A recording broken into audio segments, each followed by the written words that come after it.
வாழ்க தமிழ். நம்ம இன்னைக்கு என்ன பார்க்க போறோம்னா, குரூப் டி எக்ஸாமுக்கு எப்படி ஆன்லைன்ல டெஸ்ட் போடுறது? அதே மாரி எந்த வெப்சைட்ல டெஸ்ட் போட்டா கொஞ்சம் பெஸ்ட்டா இருக்கும்? தமிழ் கன்வர்ஷன்லாம் கொஞ்சம் கரெக்ட்டா இருக்கும் அப்படின்றத பத்தி பார்க்க போறோம். அதே மாரி இதுல வேற என்னன்னா, எக்ஸாம் எப்படி டைம் மேனேஜ்மென்ட் பண்றது? ஒரு கொஸ்டின எப்படி அட்டெண்ட் பண்றது? எப்படி அனலைஸ் பண்றது? அத பத்தி நம்ம டீட்டெயிலா பார்க்கலாம். நீங்க வந்து ஃபர்ஸ்ட் வந்து டெக்ஸ்ட் புக் வெப்சைட் போய்க்கங்க. Text book. ஏன்னா இதுல தான் ஓரளவுக்கு உங்களுக்கு எக்ஸாம்ல என்ன மாடியூல் இருக்குமோ, அதே அதே மாரியே கொஞ்சம் இன்டர்ஃபரன்ஸ்லாம் அதே மாரியே இருக்கும். அதனால தான் நான் இது மோஸ்ட்லி இதுதான் எல்லாரும் ப்ரிஃபர் பண்ணுவாங்க. இதில வந்து ஆல்ரெடி நான் லாகின் பண்ணி பாஸ்லாம் வாங்கி வச்சிருக்கேன். அதே மாரி நீங்களும் வாங்கிருங்க. இது ஒரு மேக்ஸிமம் வந்து ஆஃபர் டயத்துல வாங்குனீங்கன்னா, ஒரு 350 அந்த ரேஞ்சுக்கே வந்து பாஸ் ப்ரோ மேக்ஸே நீங்க வாங்கிரலாம். அது மல்டிபிள் டெஸ்ட்லாம் நீங்க போட்டு வச்சுக்க முடியும் உங்களால.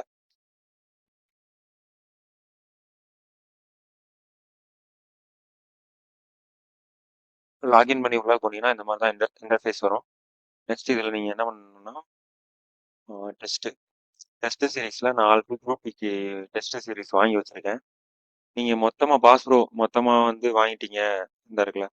இதுல போயிட்டு பாஸ் ப்ரோலாம் இது வாங்கிட்டு டெஸ்ட் சீரிஸ்ல group B 2025 mark start add பண்ணி வச்சுக்கோங்க. கோ டு டெஸ்ட் போய்க்கோங்க. இதுல பாத்தீங்கன்னா நீங்க உங்களுக்கு என்னென்ன டெஸ்ட்லாம் இருக்குன்னா சில நேரத்துல இதுலயே லைவ் லைவ் டெஸ்ட் வரும். அது போக சயின்ஸ்ல பர்டிகுலர் டாபிக் வைஸ் டெஸ்ட் இருக்கும். சயின்ஸ்ல வந்து பிசிக்ஸ்ல பாத்தீங்கன்னா யூனிட் வைஸ் ஒரு ஒரு 15 கொஸ்டினா இருக்கு பாருங்க. இதெல்லாம் நீங்க வந்து அடிக்கடி சும்மா ஃப்ரீ டயத்துல வந்து இதை நீங்க ஒரு பிசிக்ஸ் முடிச்சிட்டீங்கன்னா இதுல வந்து சும்மா சும்மா போட்டு பாருங்க. அதே மாதிரி கீழே வந்து நிறையா டீட்டெயில்ஸ் கொடுப்பாங்க. நீங்க சப்மிட் கொடுத்தீங்கன்னா அனலைஸ் பண்ணலாம். அனலைஸ் பண்றப்ப நிறையா அந்த நீங்க ஸ்டேட் கவர்மெண்ட் புக்கு படிக்கிறீங்க அப்படின்னா அதை தாண்டியும் சில முக்கியமானது வந்து இதுல கொடுத்துருப்பாங்க. அதெல்லாம் நோட் பண்ணி வச்சுக்கோங்க. அதே மாதிரி சாப்டர் வைஸ் டெஸ்ட்டும் இருக்கு. இப்போ வந்து ஹிஸ்ட்ரியில இந்து சிவிலைசேஷன், இப்போ ஹிஸ்ட்ரியில வந்து புத்திசம் சைனீஸும் அதை பத்தி தனித்தனியா நீங்க போட்டு பார்த்துக்கலாம். இதுலயும் டெல்லி சுல்தானு முகல்ஸ் அந்த மாதிரிலாம் இருக்கும். நீங்க வந்து படிச்சுட்டு நீங்க இதில் போட்டீங்கன்னா உங்களுக்கு ரொம்ப ரொம்ப யூஸ்ஃபுல்லா இருக்கும். அதுக்கப்புறம் பார்த்தீங்கன்னா சயின்ஸ்லயுமே வந்து டாபிக் வைஸ் எல்லாமே இதில் இருக்கு. நீங்க வந்து ஒரு டாபிக் நீங்க படிக்கிறீங்க அப்படின்னா அடுத்த நாள் காலையில இந்த மாதிரி டெஸ்ட்டை போட்டு பார்த்துருங்க.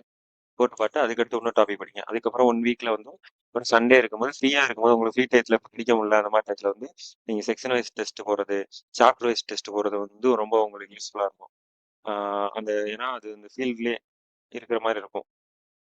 அதுக்கப்புறம் பார்த்தீங்கன்னா அதே மாதிரி சயின்ஸ்ல வந்து லூசன் புக் நீங்க இன்கேஸ் லூசன் புக்கோ நான் ஏற்கனவே என்னோட குரூப் டி வீடியோல சொல்லியிருப்பேன் லூசன் புக் படிங்க அப்படின்னு. என்சிஆர்டி இல்லைன்னா என்சிஆர்டி ப்ளஸ் லூசன் புக் ரெண்டையுமே கம்பைன் பண்ணி கொஸ்டின் எடுத்து போட்டு வச்சிருக்காங்க. இதையும் ட்ரை பண்ணி பாருங்க. மோஸ்ட்லி ஆனால் இதில் வந்து தமிழ் இருக்குமா என்னன்னு தெரியல. தமிழ் இதில் இருக்காது. இங்கிலீஷில் தான் இருக்கும். ஆனால் அந்த சயின்ஸில் மேபி இருக்கலாம், தமிழ் இருக்கலாம். இதில் தமிழ் இருக்கு. அதுக்கப்புறம் பார்த்தீங்கன்னா செக்ஷனல் டெஸ்ட். செக்ஷனல் டெஸ்ட்டில் வந்து ஜென்ரல் அவேர்னஸ் மட்டும் தனியாக போட்டு பார்க்குறது, மேக்ஸ் போட்டு பார்க்கலாம் அந்த மாதிரி இருக்கும். அந்த இருக்குல்ல ஜென்ரல் அவேர்னஸ் தனியாக, சயின்ஸ் தனியாக, மேத்தமெட்டிக்ஸ் தனியாக இந்த மாதிரி இருக்குது. இந்த மாதிரி போட்டு பாருங்க. அதுக்கடுத்து மினிமம் வந்து வீக்லி இப்போதைக்கு இன்னும் எக்ஸாம் டேட் சொல்லல. வீக்லி ஒரு ஃபுல் டெஸ்ட் ஆச்சும் நீங்கள் சிலபஸ் கம்ப்ளீட் பண்ணிட்டீங்க அப்படின்னா கண்டிப்பாக வந்து வீக்லி ஒரு 2 ஃபுல் டெஸ்ட் போட்டு பாருங்க. ஃபுல் டெஸ்ட் போட்டு பார்த்து ஃபுல்லாக அனலைஸ் பண்ணிடுங்க. இப்போ வாங்க நான் ஆல்ரெடி ஒரு டெஸ்ட் போட்டேன். அது ரீ அட்டெம்ப்ட் கொடுத்து உங்களுக்கு அந்த டெஸ்ட் எப்படி போடலாம் இல்லை எந்த மாதிரி அட்டன் பண்ணுறதுன்றதை பற்றி நான் டீட்டெயிலாக காட்டுறேன். இந்த மாதிரி டெஸ்ட் கொடுத்தீங்கன்னா இந்த மாதிரி தான் வரும். இதுலயே இருக்கும். நீங்கள் எக்ஸாமுக்கு போகும்போது இந்த மாதிரி தான் உங்களுக்கு ஃபஸ்ட்டு இமேஜ் ஷோ ஆகும். இதில் பார்த்தீங்கன்னா நீங்கள் எந்த கொஸ்டினுமே இது வரைக்கும் அந்த கொஸ்டினை நீங்கள் பார்க்கல அப்படின்னா ஒயிட் கலரில் இருக்கும். பார்த்துட்டீங்கன்னா ரெட் கலரில் மாறிடும். அதுக்கு நீங்கள் ஆன்சர் பண்ணீங்கன்னா க்ரீன் கலரில் மாறிடும். நீங்கள் மார்க் பண்ணி மட்டும் வச்சுருக்கீங்க. இப்போ ஒரு கொஸ்டின் வந்து ரொம்ப கணக்கு கொஞ்சம் டைம் எடுத்துக்கிறோம். அந்த கொஸ்டினை மார்க் ஃபார் ரிவ்யூ கொடுத்துட்டு நம்ம 100 கொஸ்டின் பார்த்ததுக்கப்புறம் கடைசியாக அந்த மாதிரி கொஸ்டினை தேடி பிடிச்சி போடுவோம். அந்த கொஸ்டின் நீங்கள் ஆன்சர் பண்ணிட்டீங்கன்னா அந்த மாதிரி க்ரீன் கலரில் காட்டும். இந்த மாதிரி தான் ஃபஸ்ட்டு பேஜ் எக்ஸாமில் உங்களுக்கு வரும். இது ஒன்லி ஃபார் பிகினர்ஸ் தான். நெக்ஸ்ட் வந்து நெக்ஸ்ட் கொடுத்தீங்கன்னா அதுக்கடுத்து இந்த மாதிரி தான் இருக்கும். 90 மினிட்ஸ் இருக்கும். ஒரு கொஸ்டின் நெகட்டிவ் மார்க் அதை பற்றி சொல்லியிருப்பாங்க. அதுக்கடுத்து நீங்கள் என்ன லாங்குவேஜ் நீ இன்கேஸ் வந்து எக்ஸாமில் குரூப் டி எக்ஸாமில் தமிழ் வந்து லாங்குவேஜ் வந்து எக்ஸாம் தமிழ் அப்ளை பண்ணியிருந்தீங்க அப்படின்னா கண்டிப்பாக உங்களுக்கு வந்து தமிழில் இருக்கும். தமிழ் ஆப்ஷன் இருக்கும். இல்லை நான் இங்கிலீஷ் மட்டும்தான் கொடுத்துருக்கேன் அப்படின்னா உங்களுக்கு எந்த லாங்குவேஜ் ஆப்ஷன் காட்டாது. ஒன்லி இங்கிலீஷ் மட்டும்தான் இருக்கும். இதில் நீங்கள் தமிழ்னு கொடுத்துட்டு ஐ ஹேவ் டிக்ளேர் அந்த பாக்ஸை கிளிக் பண்ணிட்டு ரெடி டு பிகின் கொடுத்தீங்கன்னா இந்த இந்த மாதிரி தான் எக்ஸாம்லேயே இருக்கும். இந்த மாதிரி வந்து அடுத்தடுத்து கொஸ்டின் ஷோ ஆகும். நெக்ஸ்ட் இந்த இது கிளிச்சாக இருக்கு. இப்படி தான் வரும் எக்ஸாமில். இந்த பக்கம் பார்த்தீங்கன்னா இந்த மாதிரி கொஸ்டின் இங்கே இருக்கும். இந்த இடத்துல கொஸ்டின் இருக்கும். அதுபோல் இந்த இடத்துல ரைட் சைடு கார்னரில் பார்த்தீங்கன்னா உங்களுக்கு லாங்குவேஜை நீங்கள் மாற்றிக்கலாம். தமிழ் கொடுத்தீங்கன்னா இத்தனை லாங்குவேஜ் நீங்கள் மாற்றிக்கலாம். தமிழ், இங்கிலீஷ் நீங்கள் ஒரு தடவை நீங்கள் மாற்றும் போது இந்த மாதிரி தான் மாறும். இந்த மாதிரி நீங்கள் மாற்றிக்கலாம். அது போக நீங்கள் பார்க்காத கொஸ்டின் ஃபுல்லாக அந்த இருக்கு பாருங்கள். இந்த மாதிரி தான் இருக்கும். அதே மாதிரி நீங்கள் டெஸ்ட் போடும்போது மவுஸில் வந்து தனியாக லேப்டாப்பில் போட்டு பாருங்க. அதே மாதிரி மவுஸ் வச்சுருந்தீங்கன்னா ஸ்க்ரோல் பாரை வந்து யூஸ் பண்ணாதீங்க. ஏன்னா உங்களால் எக்ஸாமில் யூஸ் பண்ணி இது பண்ண முடியாது. இந்த மாதிரி கிளிக் பண்ணி பிடிச்சிருக்க பழகுங்க. ஸ்க்ரோல் பார்னா டக்குன்னு இது பண்ணிடுவீங்க. அந்த உங்களுக்கு டைம் பார்த்தீங்கன்னா உங்களுக்கு டைம் வந்து இங்கே ஷோ ஆகும் இந்த இடத்துல. அதுக்கப்புறம் இங்கே வந்து இந்த கொஸ்டினுக்கு நீங்கள் எவ்வளோ டைம் எடுத்துக்கிட்டீங்க அப்படிங்கிறது இங்கே ஷோ ஆகும். ஒரு கொஸ்டின் நீங்கள் இப்போ அட்டன் பண்ணுறீங்க அப்படின்னா அதுக்கு எதுவும் காட்டாது. இப்போ அந்த கொஸ்டினுக்கு நீங்கள் ஆன்சர் பண்ணிட்டீங்க அப்படின்னா இப்போ இந்த இந்தியாவில் முதல் தங்க நாணயங்கள் டேஸ் வம்சத்தால் வெளியிடப்பட்டது அப்படின்னு கேட்கறதுக்கு நான் குசானன் போட்டு சேவ் நெக்ஸ்ட் அப்படின்னு கொடுத்தீங்கன்னா அடுத்த கொஸ்டின் மூவ் ஆகும். நீங்கள் ஆன்சர் பண்ணீங்கன்னா கிரீன் கலரில் விழுகும், கலர் சேஞ்ச் ஆகும். இன்கேஸ் இந்த இதுக்கு நீங்கள் ஆன்சர் பண்ணலை அப்படின்னா சின்ன கொஸ்டின் எனக்கு தெரில அப்படின்னா சேவ் நெக்ஸ்ட் கொடுத்தீங்கன்னா அந்த கொஸ்டின் ஆன்சர் பண்ணால் ரெட்டில் விழுந்துடும். அதுக்கப்புறம் இப்போ 3க்கு 27க்கு இடையேயான விகித சமனை கண்டறியும் அப்படின்ற மாதிரி கேட்டிருக்காங்க. இந்த கொஸ்டினுக்கு வந்து எனக்கு இது தெரியுது ஆனால் இது கொஞ்சம் போட டைம் எடுக்கும் அப்படின்னா நான் மார்க் ரிவ்யூ அண்டு நெக்ஸ்ட் இந்த இதை கிளிக் பண்ணேன்னா அது வந்து பர்பிள் கலரில் சேஞ்ச் ஆயிரும். நெக்ஸ்ட் இந்த கொஸ்டின் அதே மாதிரி தான். நீங்கள் அட்டன் பண்ணீங்கன்னா அட்டன் பண்ணதுக்கு இது ஆன்சர் போட்டோம் அப்படின்னா சேவ் நெக்ஸ்ட் கொடுத்தீங்கன்னா அது கிரீன் கலரில் வந்துடும். அதுக்கப்புறம் நீங்கள் இப்போ இந்த இதெல்லாம் முடிச்சுட்டு திரும்ப வந்து இந்த ஒன்று ஒன்றா தேடி இது பண்ணுவீங்களா. இப்போ இந்த பர்பிள் வந்து இதுக்கு வந்து நான் ஒரு ஆன்சர் பண்ணுறேன். ஆன்சர் பண்ணிட்டு சேவ் நெக்ஸ்ட் கொடுக்குறேன் அப்படின்னா அதுவும் ஆட்டோமேட்டிக்காக கிளியர் ஆகும். நீங்கள் இன்கேஸ் இந்த மாதிரி டிக்கு காட்டும். இப்போ இதுக்கு நான் மார்க்ஸ் ஆர் ரிவ்யூ கொடுத்துட்டு திரும்ப மறுபடியும் 8வது கொஸ்டின் வந்துட்டு ஒன்றுன்னு கொடுத்துட்டு மார்க் ஃபார் ரிவ்யூ நெக்ஸ்ட்னு கொடுத்தா இந்த மாதிரி வந்துடும். இந்த மாதிரி உங்களுக்கு வந்தால் கூட இந்த கொஸ்டினை அவங்க வேலிடுன்னு எடுத்துக்குவாங்க. இப்போ நீங்கள் எப்படி டெஸ்ட் போடணும் அப்படின்னா முதல்ல வந்து இப்போ ஒரு கொஸ்டினாக இப்போ வந்து இன்னொரு மரார பெருசின் கடைசி பேசுவா யார் 2ஆம் வாஜிரான்னு போட்டேன். சரி நெக்ஸ்ட் அடுத்த கொஸ்டின் கொஞ்சம் ஃபர்ஸ்ட் என்னன்னா ஒரு ஜிகே இருக்குல்ல, ஜிகே ரீசனிங்ல வந்து ஒரு ஈஸியான ரீசனிங்லாம் நீங்கள் ஸ்டார்டிங்லேயே போட்டுருங்க. அதுக்கு வந்து ஒரு டைம் செட் பண்ணிக்கோங்க. ஒரு 1.5 மணி நேரத்தை ஒரு 3 பார்ட்டாக பிரித்து வச்சுக்கோங்க. ஒரு அரை மணி நேரத்தில் வேகமாக கொஸ்டின் போடணும். வேகமானா உங்களுக்கு தெரிஞ்ச கொஸ்டின் மட்டும்தான் அட்டன் பண்ணணும். ரொம்ப ரொம்ப ஈஸியாக ஒரு நிமிஷத்துக்குள்ளே சால்வ் பண்ணக்கூடிய கொஸ்டின் மட்டும் தான் அட்டன் பண்ணணும். அந்த மாதிரி அட்டன் பண்ணீங்கன்னா அதிகபட்சம் பார்த்தீங்கன்னா உங்களுக்கு அந்த 100 கொஸ்டினில் நீங்கள் நல்லா ப்ரிப்பேர் பண்ணீங்கன்னா 40+ கொஸ்டின் கண்டிப்பாக உங்களால் போட முடியும். வெறும் 30 நிமிஷத்தில் 40க்கு மேலே 40 to 45க்கு மேலே கொடுக்கும். இந்த 45 கொஸ்டின் எப்படியே இருக்கணும்னா கண்டிப்பாக உங்களுக்கு வந்து இந்த கொஸ்டின் தான் இதுக்கு கரெக்டு அப்படின்ற மாதிரி ஒரு 45 மார்க் நம்மளுக்கு இப்போதைக்கு எக்ஸாமில் வந்து செக்யூர் பண்ணிட்டோம் அப்படின்ற அளவுக்கு நீங்கள் கான்ஃபிடென்ட்டாக போடணும். கான்ஃபிடென்ட் இல்லாத அந்த கொஸ்டின் அந்த ஃபர்ஸ்ட் அட்டம்ப்ட்ல கொடுக்காது. அடுத்து செகண்ட் ரவுண்டு நீங்கள் வந்து ஒரு கொஸ்டின் மார்க் பண்ணி வச்சிருப்பீங்களா. இப்போ ஃபார் எக்ஸாம்பிளுக்கு அப்படியே நான் இப்போ சும்மா அப்படியே மாற்றி நான் அப்படியே போயிட்டே இருக்கேன். இது தெரில, இதுக்கு வந்து நான் அப்புறம் பார்க்குறேன் அப்படின்னு சொல்லிட்டு அப்படியே நான் கொஞ்சம் கொஞ்சமாக கம்ப்ளீட்டாக ஒரு 100 கொஸ்டின் வரும்போது 100 கொஸ்டின் முடிச்சிருக்கும் போது நான் வந்து நிறையா கொஸ்டினுக்கு வந்து ஆன்சர் பார்த்துருப்பேன். 100 கொஸ்டினையும் பார்த்துடணும். ஒரு 30 நிமிஷத்துலேயே 100 கொஸ்டினையுமே நீங்கள் பார்த்துடணும்.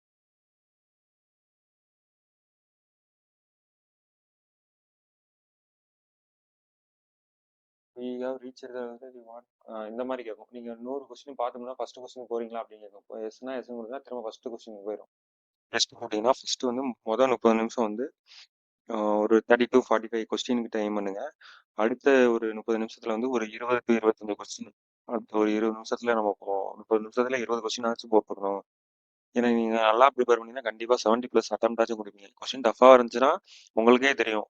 கொஸ்டின் டஃபா இருக்கு அப்படின்னா உங்க அட்டம்ப்டை கம்மி பண்ணிக்கங்க. ஏன்னா அதான் பெஸ்ட். நான் நிறைய மல்டிபிள் அட்டம்ப்ட் கொடுத்து இல்ல. ஏன்னா என்னோட ஃப்ரெண்ட் ஒருத்தவர் வந்து 2018 குரூப் பில வந்து அவருக்கு கொஸ்டின் ரொம்ப ரொம்ப டஃப். அவர் வந்து கரெக்டா பாத்தீங்கன்னா ஒரு 45 மார்க் தான் போட்டுருக்காரு. கொஸ்டின் கரெக்டா 45 கொஸ்டின் தான் போட்டிருக்காரு. ஆனா அவருக்கு நார்மலைசேஷன்ல 20 மார்க் 25 மார்க் ஏறுச்சு. நார்மலைசேஷன்ல ஏன்னா அவர் ஃபர்ஸ்ட் ஷிஃப்ட் தான் இருக்கிறதுலே ரொம்ப ஹார்டஸ்ட்னா அவ்வளோ கஷ்டமா கேட்டாங்க. 75 மார்க் கொடுத்து கிட்டத்தட்ட அவர் மார்க் 70 மார்க் போச்சு. ஸோ அதனால இதுல நார்மலைசேஷன் ஒரு ஃபேக்டர் இருக்கு. கஷ்டமா இருந்துச்சுன்னா மினிமம் உங்களுக்கு எவ்வளோ கஷ்டமா இருந்தாலும் நல்லா ப்ரிப்பேர் பண்ணி கண்டிப்பா 55 ஆச்சு நீங்க கண்டிப்பா அதுக்கு மேலேயே அட்டம் கொடுங்க. அதுக்கப்புறம்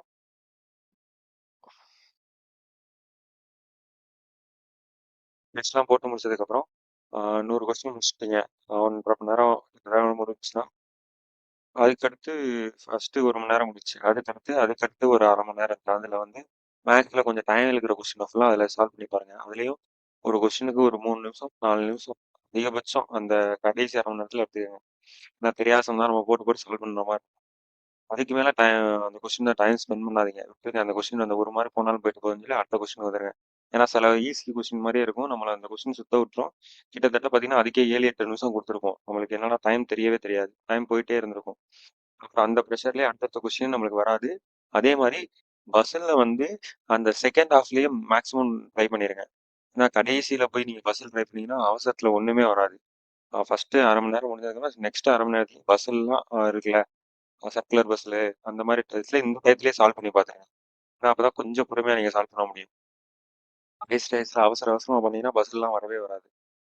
அந்த மாதிரி நீங்கள் பழகணும்னா நீங்கள் நிறையா டெஸ்ட் போட்டுறா மட்டும்தான் இது பண்ண முடியும். அதே மாதிரி டெஸ்ட்லாம் முடிஞ்சதுக்கப்புறம் எல்லா கொஸ்டினும் அட்டன் பண்ணிட்டீங்க அப்படின்னா இதில் இங்கே சப்மிட் கொடுத்துருங்க. சப்மிட் கொடுத்தீங்கன்னா கேட்கும் நீங்கள் வந்து எத்தனை கொஸ்டின் ஆன்சர் பண்ணிருக்கீங்க எத்தனை கொஸ்டின் ஆன்சர் பண்ணல மார்க்ஸ் அறிவு எத்தனை கொஸ்டின் எவ்வளோ கொஸ்டின் பார்க்கல அப்படின்ற மாதிரி வரும். ஆனால் குரூப் டியில் கண்டிப்பாக என்ன பண்ணுறீங்கன்னா நிறைய பேர் ஃபர்ஸ்ட் ஸ்டார்டிங்ல பண்ற மிஸ்டேக் 100 கொஸ்டின் நிறைய பேர் பார்த்துருக்கவே மாட்டாங்க. ஃபர்ஸ்ட் எக்ஸாம் கொடுக்குறவங்க ஒரு ஒரு கொஸ்டினா போட்டுட்டு வருவாங்க. தயவு செஞ்சு அப்படி பண்ணாதீங்க. 100 கொஸ்டின் நீங்க பார்த்துருங்க. அதுக்கு தான் முதல் 30 நிமிஷத்துலேயே வந்து 100 கொஸ்டின் நாங்கள் பார்க்க சொல்றது. ஏன்னா 100 கொஸ்டின் கண்டிப்பா உங்களுக்கு நீங்க படிச்ச கொஸ்டின் கடைசியில கூட வச்சிருப்பாங்க. நீங்க ஒரு ஒரு கொஸ்டினா சால்வ் பண்ணி போகும்போது 70 கொஸ்டின்லயே நீங்க ஸ்டாப் ஆயிருவீங்க. அதுக்குள்ளேயே டைம் முடிஞ்சிடும். சப்மிட் கொடுத்துட்டீங்கன்னா அதுக்கடுத்து சப்மிட் பண்ணி நீங்க என்னென்ன கொஸ்டின் போட்டீங்க அதை பத்தி உங்களோட டெஸ்டோட அனாலிசிஸ் வந்து ஒரு கம்ப்ளீட்டா வந்து இந்தியாவில் யார் யாரெல்லாம் போட்டிருக்காங்க டெஸ்ட் இந்த பர்டிகுலர் டெஸ்ட் எவ்வளவு பேர் போட்டிருக்காங்க அவங்கள நீங்க எங்க ரேங்க் அந்த மாதிரி அவங்களுக்கு அதெல்லாம் முக்கியம் இல்லை. நம்மளுக்கு என்ன இதுன்னா நம்ம அந்த கொஸ்டினுக்கு எவ்வளவு டைம் எடுத்திருக்கோம் என்னென்ன டாபிக்லாம் நம்மளுக்கு வீக்கா இருக்குன்றத வந்து அதை ஷோ பண்ணும். அடுத்த டெஸ்ட் போகும்போது அந்த டாபிக்லாம் நீங்க செக் பண்ணிக்குவேன். ஃபார் எக்ஸாம்பிள் இங்க பாத்தீங்கன்னா எக்ஸாம்பிளுக்கு வந்து இதுல வந்து நீங்க வீக் சாப்டர் இதுல தெரியும் ஆவரேஜ் சாப்டர் இதுல தெரியும். இதெல்லாம் ஒன்று ஒன்றா போய் இதையும் பாருங்க நம்ம எதுல ரொம்ப வீக்கா இருக்கோம் அப்படின்னு இதுல தெரிஞ்சிடும். அதுலேயே ஆவரேஜா இருக்கிறதெல்லாம் நம்ம அட்டன் பண்ணியிருப்போம். அதுல வந்து அடுத்த தடவை வீக் சாப்டர்ல ரொம்ப கான்சென்ட்ரேட் பண்ணி இந்த சாப்டர்லாம் நீங்க முடிச்சுட்டு அடுத்த டெஸ்ட் போடுங்க. அப்புறம் இதுல வந்து இந்த ரேங்க் டாப்ல எவ்வளவு மார்க் அந்த மாதிரிலாம் காமிக்கும். அதே மாதிரி உங்களுக்கு அனலைஸ் பண்ணணும். அனலைஸ் பண்றது சொல்யூஷன் போயிடணும். சொல்யூஷன் போயிட்டு ஒரு ஒரு கொஸ்டினா பார்க்கணும். அதுக்கு கீழே கொடுத்துருப்பான். அதுக்கு ரிலேட்டடான வந்து இதுல என்சிஆர்டில உள்ள என்ன கொஸ்டின் இருக்கோ அந்த கொஸ்டினுக்கு என்ன கண்டென்ட் இருக்கோ மேக்ஸிமம் டெக்ஸ்ட் புக்ல இருந்து அந்த கண்டென்ட்லாம் உங்களுக்கு எக்ஸ்ட்ரா நீங்க ஏற்கனவே நோட்ஸ் எடுத்துருப்பீங்களா அது இல்லாத போக எக்ஸ்ட்ரா இருந்துச்சுன்னா எடுத்து நீங்க எழுதி வைக்கணும். இதுதான் இந்த கொஸ்டினுக்கு வந்து என்ன அப்படின்னு ஆன்சர்னா வி சொல்யூஷன் கொடுத்துருங்க. வி சொல்யூஷன் மட்டும்தான் இந்த இருக்குல்ல இதுதான் ரொம்ப இந்த சாப்டர் கொஞ்சம் ஓரளவு கவர் பண்ணி தான் கொடுத்து வச்சிருப்பான். இதெல்லாம் வந்து நீங்க ஒரு தடவை படிச்சுட்டு முக்கியமானதை வந்து எழுதி எடுத்து வச்சுக்கோங்க. அதே மாதிரி தான் ஒரு ஒரு கொஸ்டினும் அதுதான் இந்த இது படிச்சுங்க. அதே மாதிரி மேக்ஸ்ல வந்து ஒரு கொஸ்டினுக்கு எவ்வளவு டைம் போட்டிருக்கீங்கன்னா அந்த டயத்தை வந்து அடுத்த தடவை ரெடியூஸ் பண்ண பாருங்க. ரீசனிங்லயுமே ஒரு பஸ்ஸுக்கு எவ்வளவு டைம் எடுத்துருக்கீங்கன்னு அதுல மேல வரும். நீங்க எவ்வளவு போட்டிருக்கீங்க ஆவரேஜா அந்த ஒரு கொஸ்டினுக்கு எவ்வளவு டைம் எடுத்திருக்காங்க அதெல்லாம் இங்க தெரியும். அதை பாத்துக்கோங்க. அவ்வளவுதான் அந்த டெஸ்ட் போறது பெரிய இதெல்லாம் இல்லை. சிம்பிள் தான். இந்த மாதிரி இருக்கும்போது நீங்க ஒரு தடவை கரெக்ஷன் மட்டும் ரொம்ப நேரம் பாருங்க. டெஸ்ட் 1 மணி நேரம் போட்டா அட்லீஸ்ட் கரெக்ஷன் வந்து 2 மணி நேரம் உட்காந்து பொறுமையா பாருங்க. ஏன்னா அதுதான் ரொம்ப ரொம்ப முக்கியம். அப்படியே ஒரு ஒரு கொஸ்டினா நெக்ஸ்ட்னு கொடுத்து ஒரு ஒரு கொஸ்டினா போட்டு பாருங்க. அதே மாதிரி இந்த கொஸ்டின்ல தப்பு பண்ணிட்டீங்க அப்படின்னா ஒரு சம்ல தப்பு பண்ணிட்டீங்க சம் வரலன்னா 2 3 தடவை ஒர்க் பண்ணிட்டு அடுத்த டெஸ்ட்ல அந்த தப்பே வரக்கூடாது. அந்த அளவுக்கு நீங்க ப்ரிப்பேர் ஆயிருக்கணும். சில பேர் இந்த சம் பாத்துக்கலாம் அப்படின்னு சொல்லிட்டு அடுத்த டெஸ்ட்லயும் அதே சம் கேட்டிருப்போம் அதே சம் நம்ம விட்டுருப்போம். அதே மாதிரி அதே கொஸ்டின் கேட்டு வச்சிருப்பாங்க நம்ம விட்டுருப்போம். அந்த மாதிரி தப்பு பண்ணாதீங்க. அனலைஸ் பண்ணும்போது நல்லா மைண்ட்ல ஏத்திருங்க. இதுக்கு இந்த கொஸ்டின் கேட்டா இதுக்கு இது ஆன்சர் இது இப்படிதான் சால்வ் பண்ணணும் அப்படின்னு சொல்லிட்டு 2 3 தடவை நல்லா சால்வ் பண்ணி பாத்துக்கோங்க. இப்போ இந்த சம்மை எப்படி சால்வ் பண்ணியிருக்கான்னு சொல்லிட்டு அவன் ஒரு வித்தியாசமான மெத்தடில் கொடுத்துருப்பான். இப்போ நீங்கள் மேக்ஸையுமே பார்க்கணும். அனலைஸில் ஏன் மேக்ஸை பார்க்கணும்னா, இவன் ஒரு மெத்தடில் ஈஸியாக, நீங்கள் ஒரு மெத்தட் படிச்சிருக்கீங்க, அதோட இவன் ஈஸியாக கொடுத்துருந்தானா அந்த மெத்தடை நீங்கள் நோட் பண்ணி வச்சுக்கோங்க. ஏன்னா அது வந்து நம்மளுக்கு ரொம்ப ரொம்ப இந்த டயத்துக்குள்ளேயே நம்ம வந்து அந்த கொஸ்டினை, ஒரு கொஸ்டினை ஒருத்தன் 5 நிமிஷத்துல சால்வ் பண்ணுவான், ஒருத்தன் 3 நிமிஷத்துல சால்வ் பண்ணுவான், ஒருத்தன் 1 நிமிஷத்துல சால்வ் பண்ணுவான். இதில் நம்ம எந்த கேட்டகரியில் இருக்குன்றது தான் முக்கியம். ஓகேவா? நீங்கள் மேக்ஸிமம் ஒரு கொஸ்டினுக்கு 1 நிமிஷம் அந்த இதில் எடுத்து வச்சுக்கோங்க. அந்த கேட்டகரியில் இருக்கிற மாதிரி பார்த்துக்குங்க. அப்படியே வரிசை அப்படியே இது பண்ணிட்டு நோட்டீஸ் பண்ணிட்டே போங்க. இவ்வளோதான், இப்படி தான் டெஸ்ட் போடணும். இந்த மாதிரி வந்து சாப்டர் ஃபஸ்ட்டு கம்ப்ளீட் பண்ணுங்க. இன்னி டைம் இருக்குது. எனக்கு தெரிஞ்ச அக்டோபருக்கு மேலே தான் எக்ஸாமே வரும் போல். இப்போ நல்ல டைம் இருக்குது, அதனால் விட்டுறாதீங்க. இந்த குரூப் டி வந்து ஒரு நல்ல நல்ல ஒரு வாய்ப்பு. இதை கண்டிப்பாக விட்டுறாதீங்க. நல்லா டெஸ்ட்டு போட்டுங்க. சில பேர் நல்லா படிப்பாங்க, ஆனால் டெஸ்ட் போட மாட்டாங்க. டெஸ்ட் தான் ரொம்ப ரொம்ப முக்கியமானது. நீங்கள் அட்லீஸ்ட் எக்ஸாம் அப்பியர் ஆகிறதுக்கு முன்னாடி ஒரு 20 ஃபுல் டெஸ்ட் ஆச்சும் கண்டிப்பாக நீங்கள் போட்டு பார்த்துருக்கணும். வேற ஏதாச்சும் நான் வீடியோ போடணும்னா கீழே கமெண்ட் பண்ணுங்க. நான் கொஞ்சம் ட்ரைனிங்கில் இருக்கனால என்னால் சரிவர வீடியோ போட முடியல. இருக்கிற ஃப்ரீ டயத்தில் வந்து நான் கண்டிப்பாக வீடியோ போடுறேன். அதே மாதிரி வந்து இந்த சிஎன்டபிள்யூ இங்கே ஒரு ட்ரைனிங் எப்படி இருக்குது, இந்த இன்ஸ்டியூட்டை பற்றியும், இன்ஸ்டியூட் எப்படி கவர்மெண்ட் ப்ரொவைட் பண்ணுறாங்க அதெல்லாம் எடுத்து வச்சுருக்கேன். அதையும் வீடியோ ஒரு நாள் கொடுக்குறேன். சிஎன்டபிள்யூக்கு என்ன படிக்கணும்னு ஆல்ரெடி நான் வீடியோ போட்டு வச்சுருக்கேன். இங்கே குரூப் டி வந்து உள்ளக்க என்ட்ரு ஆகிட்டு நிறைய ஆப்பர்ச்சுனிட்டி இருக்குது. அதுக்கு நான் நிறையா ஃப்ரெண்டு இங்கே இருக்கிறவங்க ஒரு டிபார்ட்மெண்ட்லேருந்து வந்திருக்காங்க. லாஸ்ட் வீக் வந்து ஃப்ரெண்டு ஒருத்தர் ஏஎல்பியில் இருந்தார். அவரை இது பண்ணி தான் ஒரு வீடியோ போட்டிருந்தேன், எப்படி ஒர்க்கிங் நேச்சர் என்ன. ஏன்னா ரயில்வேல ஒரு ஒரு டிபார்ட்மெண்ட்டில் இருக்கிற ஆளுக்கே இன்னொரு டிபார்ட்மெண்ட் பற்றி தெரியாது. அதனால தான் இங்கே இன்னொருத்தவங்க குரூப் டியில் சிஎன்டபிள்யூவில் போன ஒருத்தர் இருக்கார். அவரை வச்சு இன்னொரு வீடியோ மேக் பண்ணி போடுறேன். கண்டிப்பாக குரூப் டி எக்ஸாம் நடக்கிறதுக்குள்ளேயும் குரூப் டியில் உள்ள எல்லா டிபார்ட்மெண்ட்லேயும் உள்ள ஒர்க்கிங் நேச்சர் என்ன, எப்படி ஒர்க்கிங் என்வரான்மெண்ட் எப்படி இருக்கும், ட்ரைனிங் பீரியட் என்ன, சேலரி எவ்வளோ இருக்கும், இதை பற்றி கம்ப்ளீட்டாக நம்ம ஒரு வீடியோ போட்டுருவோம். நீங்கள் உங்களோட இது என்னென்னா, இதெல்லாம் வந்து ஒரு அவேர்னஸ் கிரியேட் பண்ணுறது. ஏன்னா நான் குரூப் டி எழுதுறப்ப எனக்கு இது எதுவுமே தெரியாது. ரயில்வேல ஒரு வேலை போட்டிருக்காங்க, 10வது குவாலிஃபிகேஷன், அவ்வளோதான் எனக்கு தெரிஞ்சது. இதுக்கு சிலபஸ் என்னன்னு பார்த்து அதில் படித்து அப்படியே எழுதுறது. உள்ளே வந்ததுக்கப்புறம் என்ன ஃபர்ஸ்ட் ப்ரிஃபரன்ஸ் எதுக்கு கொடுக்குறது, எதுக்கு கொடுக்கக்கூடாதுன்னு தெரியல.